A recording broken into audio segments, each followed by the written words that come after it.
Jadi menyediakan kupon khusus untuk pekerja, menyediakan kupon khusus untuk panitia, dan mendapatkan dengan kupon itu daging korban tersendiri atas nama itu namanya ujrah, jasa, imbalan dari pekerjaan.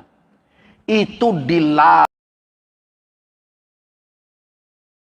Kemudian tidak dibolehkan memberikan bagian dari korban sebagai imbalan untuk upah. Ini sepakat ulama. Dalam penyelenggaraan penyembelihannya, baik kepada pekerja termasuk panitia. Jadi menyediakan kupon khusus untuk pekerja, menyediakan kupon khusus untuk panitia, dan mendapatkan dengan kupon itu daging korban tersendiri atas nama itu namanya ujrah, jasa, imbalan dari pekerjaan. Itu dilarang oleh Nabi. Seluruh mazhab mengatakan terlarang. Ambo heran, kini ada orang nan anggan mengarajuan itu ndak amuh.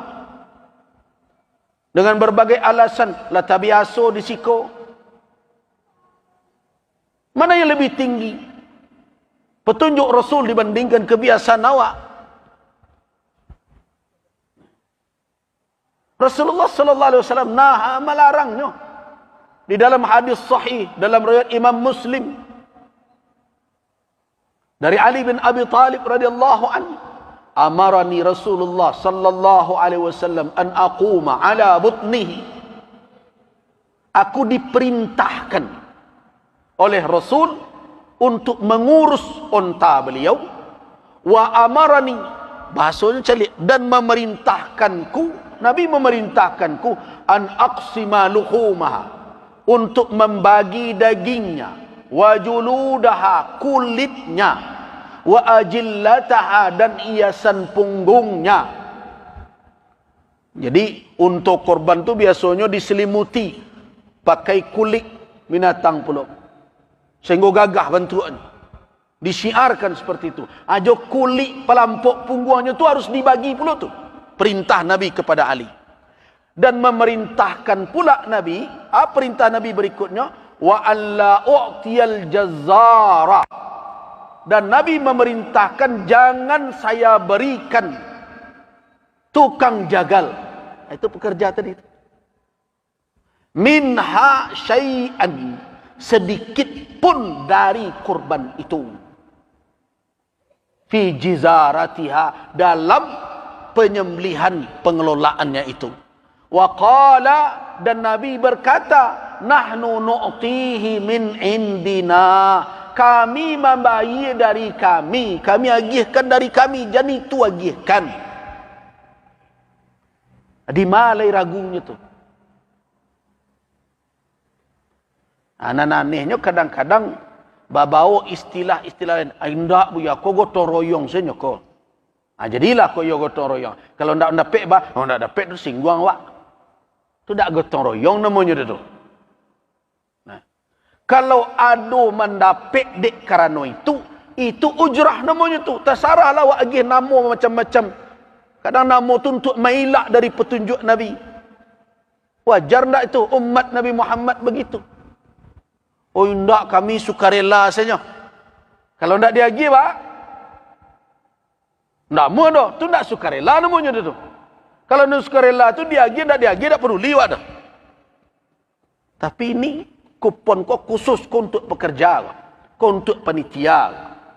Mana kau mendapatnya? Karenanya pekerja. Boleh ndak awak dan ndak bekerja dapat kupon itu? Oh ndak bisa. Nah itu namanya ujrah.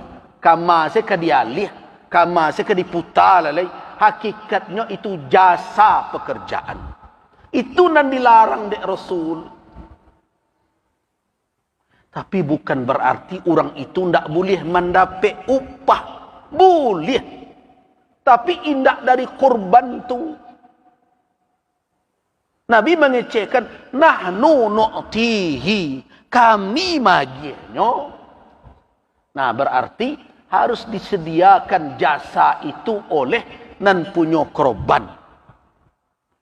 Waduh nandak namu panitia peserta tu ustaz, ya.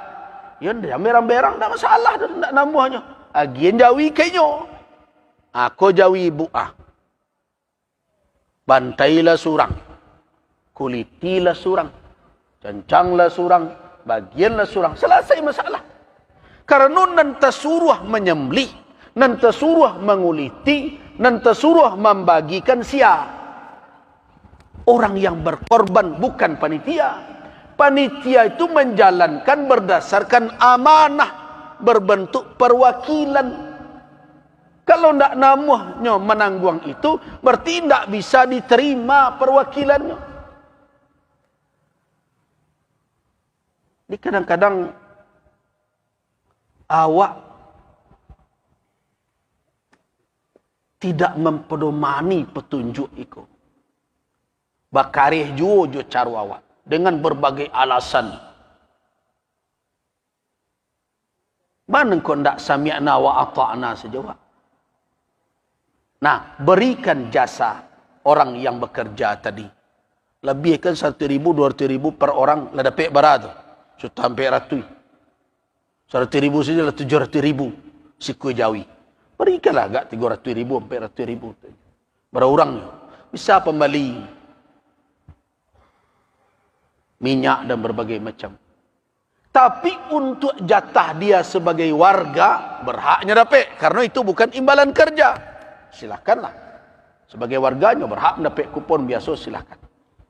Tapi atas nama pekerjaan dia tidak boleh menerima dari korban itu. Termasuk kulitnya. Nah ada juga nak bakare. Oh kami nak iyo daging. Boleh ya? Ada caranya. Lebihkanlah.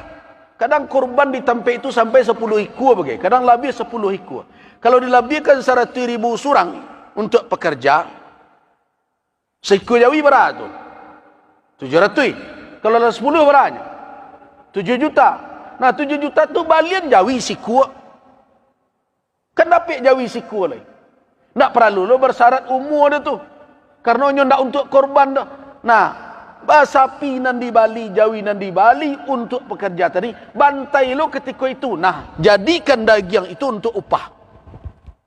Tapi awak selamat dari larangan Nabi.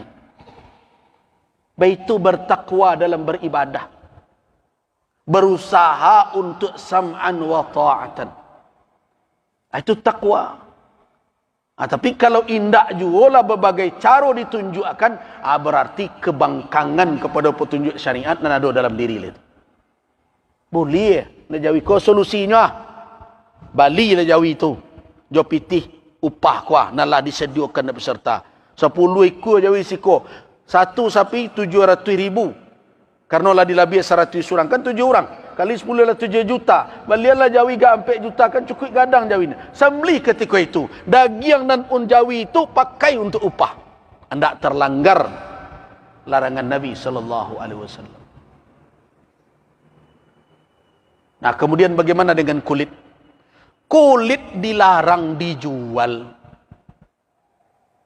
oleh peserta kurban dan panitia. Kenapa? Karena panitia itu wakil peserta. Kalau panitia nak menjual, sama jo peserta nak menjual.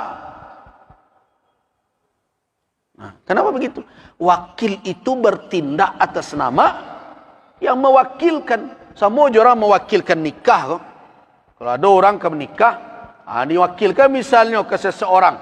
Akhirnya, tiko ijab kabul, aku terima menikahi anak bapa. Mewakili kawan nambo sianu dengan maharnya sekian tunai. Kamu itu kan? Sianu menikah. Orang nama salam tu kah? Atau kawan yang diwakilnya? Kawan yang diwakil jadi bawa lebih ni orang. Kau tindakan wakil, tindakan yang mewakilkan. Jadi kalau panitia yang menjual, siapa menjual sebenarnya? Peserta. Kan dilarang dek Nabi. Nah. Di dalam hadis Abu Hurairah diriwayatkan oleh Al-Imam Al-Hakim An-Naisaburi. Imam Hakim mengatakan hadis ini sahih. Syalbani mengatakan hasan. Hadis ini bisa jadi hujjah. Man ba'a julda udhiyatihi, siapa yang menjual kulit korbannya, fala udhiyatalah. Tak ada korban tu inyo. Nanda ada yang keluar dari hukum itu melainkan sebagian dari kalangan Hanafiyah. Nan lain mengecekkan haram. Aman kawak paci. Tentu lebih kuat hukum nan mengecekkan dilarang. Tapi bajak kulit ko caranya. Nah, sederhana. Agihkan ke fuqara dan masakin. Yo mengapa magiannya dicancang? Mengapa dicancang? Agih secik-cik kenyo. Pilih orang fakir miskin nan mungkin yo sama dapat jo nalin 1,5 kilo atau 2 kilo atau 1 kilo, tetapi keluarganya jauh lebih besar, kondisi lebih parah. Nah, agih kuah kulit jawi. Nyo tanyo, kamangade ambo dak pandai memolahnya depak panitia. Nantilah kok tiba orang membeli jual dia awak. Orang yang menerima tidak dilarang menjual. Asalahnya. Kan masalahnya ndak buntu sadonya do. Cuma kadang perangai panitia ku ada ndak ka diatur-atur. Itu masalahnya. Itu masalahnya. Berarti ketundukan kepada petunjuk syariat nan ndak ada. Supaya lebih aman jalannya. Sudahlah, terima orang kau mari pak berapa orang? Aku kulit 10 Pak 10 orang, ambil cik seorang. Kalau kami, tu ada orang kembali kulit dah. Apa lah beretoknya, dah sarah repak lah sinan. Kalau itu dilakukan melanggar, tak? Tak ada melanggar. Kenapa? Karena orang sudah menerima berhak untuk menjual. Nan hebat bana kini, kulit ko dijawi jo lagi, ala dijualnya kurang. Lun tangga dari jawi dijualnya, diterima piti. Dan berbagai macam. Nah, Bapak dan Ibu jamaah rahimakumullah. Banyak lagi sebenarnya yang perlu kita perbaiki. Cara pemberian. Kadang dek karano caru awak tu ada lu nandak tapi. Orang fakir, orang miskin dan tahari lah. Nanti lecehkan. Orang dek arok kadang-kadang berdasaknya. Basasaknya. Padahal kita harus menjaga sedekah itu jangan diiringi oleh adza, oleh kalimat, sikap yang menyakiti orang yang menerima, yang merendahkannya. Karena itu setiap tahun usahakanlah memperbaiki supaya ibadah awak itu tagak di atas ketakwaan. Itulah pesan nombor. Saya cukupkan sampai di situ.